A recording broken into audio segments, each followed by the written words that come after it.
OPD में एक कार्यक्रम में कॉलेज के महाविद्यालय के प्राचार्य डॉक्टर चंद्रभूषण सिंह के नेतृत्व में किया गया, जिसकी अध्यक्षता कॉलेज के ही पूर्व प्राचार्य डॉक्टर मुक्तिनाथ झा के द्वारा किया गया। मौके पर कॉलेज की डॉक्टर, महाविद्यालय की डॉक्टर कृष्णा सिंह, डॉक्टर रूबी हेम्ब्रम, समाज सेवी डॉक्टर बनवारी लाल सहित सैकड़ों लोग उपस्थित थे। कार्यक्रम में औषधीय गुणों की महत्ता को लेकर विस्तार से वक्ताओं ने चर्चा की। कॉलेज के पुनरुद्धार और इसके वैभवशाली अतीत को लेकर कई वक्ताओं ने सरकार से मांग किया कि इसे पुनः इसके पुराने दौर में पुराने जो अतीत थे वो लौटाया जाए। कार्यक्रम में शरीक हुए सैकड़ों लोगों ने कार्यक्रम को शुरू से लेकर कॉलेज के प्लैटिनम वर्ष 75वें वर्ष के मौके पर ओपीडी में सैकड़ों लोग उपस्थित थे और अंत तक कार्यक्रम में वक्ताओं के द्वारा बोले गई बातों को गंभीरता के साथ सुना। उपस्थित लोगों का भी एक स्वर में ये मत है कि कॉलेज को पुनः खोला जाए और पठन पाठन जो अवरुद्ध है, बंद है, उसकी बहाली, उसकी शुरुआत पुनः हो। देखें आगे की रिपोर्ट।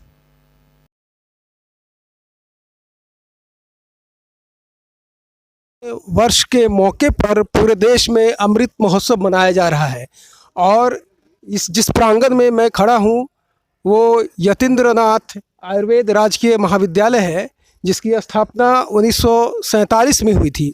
और सौभाग्य है कि इस अमृत महोत्सव के मौके पर आज ये भी अपना 75वां वर्षगांठ पूरा कर रहा है। इस मौके पर धन्वंतरी वाटिका में 75 औषधियों को लगाया गया है। यहाँ के जो मुअज़्ज़ज़, जो सम्मानित सदस्य हैं और इस कॉलेज के प्राचार्य सीवी सिंह के द्वारा, तो इस महाविद्यालय का दुर्भाग्य ये है कि 2003-04 से ही यहाँ पर पठन पाठन ठप है, लेकिन यहाँ पर ओपीडी का निर्बाध कार्य चल रहा है। तो यहाँ पर हमारे साथ इस कॉलेज के प्राचार्य डॉक्टर चंद्रभूषण सिंह जी है। सर, आज किस उपलक्ष्य में ये पौधरोपण का कार्यक्रम आप लोगों ने करवाया है? देश के आज़ादी के 75 वर्ष पूर्ण होने के उपलक्ष्य में पूरे देश में आज़ादी का अमृत महोत्सव वर्ष मनाया जा रहा है। यह कार्यक्रम पूरे वर्ष भर मनाया जाए, उसी क्रम में आज भागलपुर आयुर्वेदिक महाविद्यालय में आज़ादी का अमृत महोत्सव का आयोजन किया गया। बहुत सौभाग्य की बात है कि इसी वर्ष भागलपुर इस महाविद्यालय का भी 75 वर्ष पूरा हुआ है और उस उपलक्ष्य में भी मैंने यहाँ पर 75 औषधियों को रोपण का कार्यक्रम आयोजित किया। कौन से औषधि का पौधरोपण किया गया है सर? उसमें बहुत सारी महत्वपूर्ण औषधियों को मंगा करके यहाँ रोपण किया, जिसमें सतावर है, अश्वगंध है, उसके बाद से ये आंवला वृक्ष है, तेजपत्ता है, इलायची है, रुद्राक्ष है, शिवलिंगी है। बहुत सारी जो है औषधियों को जो है यहाँ पर बीज रोपण किया गया, जिसकी संख्या लगभग 75 से अधिक है। और हम विश्वास करते हैं कि नाथनगर में यह धन्वंतरी वाटिका हर्बल गार्डन के रूप में काफ़ी अच्छी ढंग से विकसित की जाएगी और एक यादगार जो है नाथनगर के लिए बनाया जाएगा। और यह आयोजन आज बड़े गर्व की बात है कि देश का 75 वर्ष का आज़ादी का वर्ष भी है और इस महाविद्यालय की स्थापना भी 75 वर्ष पूर्व हुई थी। आज जो है उसी उपलक्ष्य में यह आयोजन किया गया और धन्वंतरी वाटिका का जो है आज जो है यहाँ पर लोकार्पण भी किया गया और 75 औषधि का यहाँ पर नाथनगर के प्रबुद्ध लोगों द्वारा, भागलपुर के प्रतिष्ठित व्यक्तियों द्वारा यहाँ पर जो है वृक्षारोपण किया गया। धन्यवाद सर। और भी यहाँ पर बहुत सारे लोग हैं जो इस कॉलेज से जुड़े हुए हैं। तो सबसे पहले जो भूतपूर्व प्राचार्य श्री मुक्तिनाथ झा जी हैं, जो डिप्टी डायरेक्टर आयुष बिहार से रिटायर सेवानिवृत्त हुए हैं और यहाँ पर इन्होंने काफ़ी लंबा वक्त इन्होंने दिया है, 1973 से लेकर के 2002-03 तक ये रहे हैं। तो सर, आप भी आज इस मौके पर उपलक्ष्य है, क्या कहेंगे इस महाविद्यालय को लेकर के? इस महाविद्यालय को लेकर अभी तो स्वर्णिम काल तो बीत गया है। अभी हम लोग इस प्रयास में हैं कि पुनः इसका विकास हो और आज अमृत महोत्सव के उपलक्ष्य में महाविद्यालय के धन्वंतरी महोत्सव में, धन्वंतरी वाटिका में उन्हें ऐसा कोई पौधा ही नहीं है जो आयुर्वेद में जो कि मेडिसिनल नहीं हो। क्या कर सकते हो? औषधीय रूप से सबसे- काफी ये उन्नत किस्म के पौधे लगाए गए हैं। हाँ, लगाए कभी गए। ये क्षेत्र काफी गुलजार हुआ करता था छात्रों से। हाँ। आज जो 75 पौधे लगे हैं, लेकिन यहाँ पर अभी एक छात्र भी नहीं है। हाँ। इस मुतल्लिक इस संदर्भ में आप क्या कहेंगे? इस संदर्भ में ये कि सरकार से प्रयास हमारे प्राचार्य कर रहे हैं, एडमिशन हो जाएगा तो प्राचार्य इनके बूते की बाहर है। जब तक सरकार नहीं इसको फुलफिल करेगा तब तक तो ये कर नहीं सकते हैं। दरभंगा पटना में निर्बाध पढ़ाई हो रही है। नहीं, दरभंगा पढ़ाई में पढ़ाई नहीं हो रही है, पटना में मात्र पढ़ाई हो रही है और बेगूसराय में भी एडमिशन हुआ है, लेकिन अभी उस पर रोक लगा हुआ है। दरभंगा का अभी DPR बना 150 करोड़ का बना है, इसमें बिल्डिंग और क्या कहते हैं, जब हो जाए इंफ्रास्ट्रक्चर और शिक्षक की नियुक्ति के लिए स्वीकृति पद होगा तभी कॉलेज चलेगा। उसके बाद भागलपुर की चर्चा सुन रहे हैं, आगे क्या होगा अभी हम कहने में। भारत के पहले गणतंत्र डॉक्टर राष्ट्रपति राजेंद्र डॉक्टर प्रसाद के ने द्वारा इसका ये उद्घाटन किया गया। हाँ, उद्घाटन उन्हीं के लेकिन द्वारा। आज दुर्भाग्य ये है, ये शनै शनै जो है ये अपने अवसान की डिटोरिएट ओर जा रहा हाँ, है। इसकी डिटोरिएट। वजह क्या मानते हैं सर?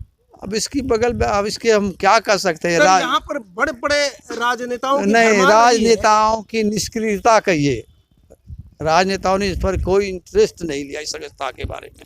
इस इलाके से अश्विनी कुमार चौबे रहे हैं, मंत्री रहे हैं, सुधा हाँ, श्रीवास्तव अब देखिए रही हैं। हम मिनिस्टर हैं, अश्विनी कुमार चौबे जी का हम खिलाफ बात नहीं कह सकते, इसलिए नहीं कह सकते हैं कि इसलिए कि हम इंस्टीट्यूशनल हैं।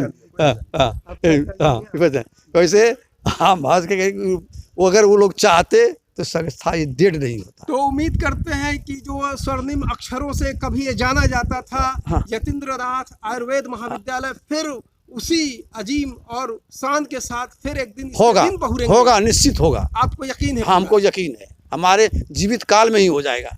धन्यवाद सर, ये थे मुक्तिनाथ झा जी। और सर, आप बनवारी जी हैं जो इस विद्यालय से, महाविद्यालय से काफ़ी जुड़े हुए हैं और तमाम जो पठन पाठन को लेकर के काफ़ी ये हाई कोर्ट से लेकर स्थानीय प्रशासन तक में इन्होंने काफ़ी दबिश दिया है। लोगों के बीच में, स्थानीय प्रशासन के बीच में जा कर के कोशिश लगातार करते जा रहे हैं। तो सर, आप इस महाविद्यालय के विषय में कुछ बताइए। आज अमृत महोत्सव के उपलक्ष्य में 74वें वर्षगांठ इस के मौके पर महाविद्यालय के बारे में क्या बताया जाए। ये तो बड़ा बेहद अफसोस करना है कि जो महाविद्यालय किसी समय में अब पूरे भागलपुर जिला की एक रौनक हुआ करती थी। नाथनगर में कई प्रकार के लॉज थे जहाँ यहाँ के विद्यार्थी रहते थे और नाथनगर का आर्थिक व्यवसाय कभी एक उन पर डिपेंड था। लेकिन जब से इसका सरकारीकरण हुआ है, समाज को ये अपेक्षा थी कि अब ये विद्यालय कुछ और तरक्की करेगा। 1984 तक ये शासन हाँ। निकाय के तहत चला करता था। तब तक तो ये बहुत सुंदर था। यहाँ पर आउटडोर विभाग भी था जहाँ पर कि एक अच्छे वैद्य, इसमें से कई वैद्यों से हम लोग का परिचय है। इतना अच्छा कि नाथनगर में किसी को भी अगर कोई बीमारी हो गया तो वो एलोपैथ के बजाय आयुर्वेद कॉलेज जाना अधिक पसंद करते थे।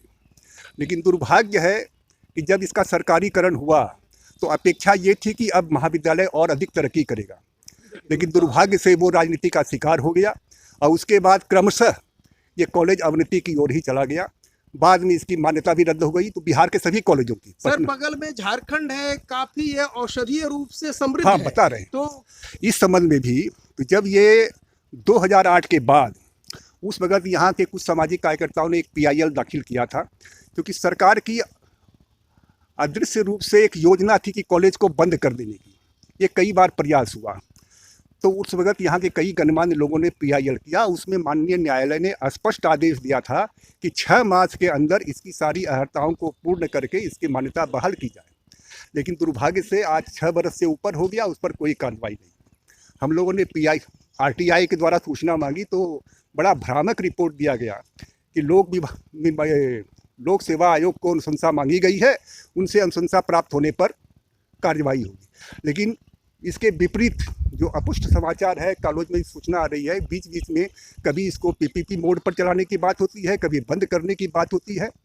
तब हम लोगों ने फिर अपना प्रयास शुरू किया। अब अश्विनी चौबे जी जो थे यहाँ पर, पहले उन्होंने क्या किया मैं नहीं जानता, लेकिन जब हम लोग यहाँ पर सभी राजनीतिक लोगों से संपर्क करना शुरू किए तो चौबे जी के पास भी हम लोग गए थे। उस वक्त वो स्वास्थ्य मंत्री थे, तो उस वक्त फिर ये आउटडोर में कुछ सुविधा प्राप्त हुई, यहाँ पर औषधि आने लगी, बटने लगी, प्रयास तो हुआ। शायद अफसरशाही राजकीय यतीन्द्रनाथ महाविद्यालय के दिन फिर से जो इसका गौरवशाली अध्याय रहा है फिर से लौट जाए और ये इलाका जो है गुंजमान जो रहता था छात्रों से वो फिर गूंजे और छात्र यहाँ पठन पाठन को आए। इसी उम्मीद के साथ मैं शहीद अनवर महाविद्यालय के प्रांगण से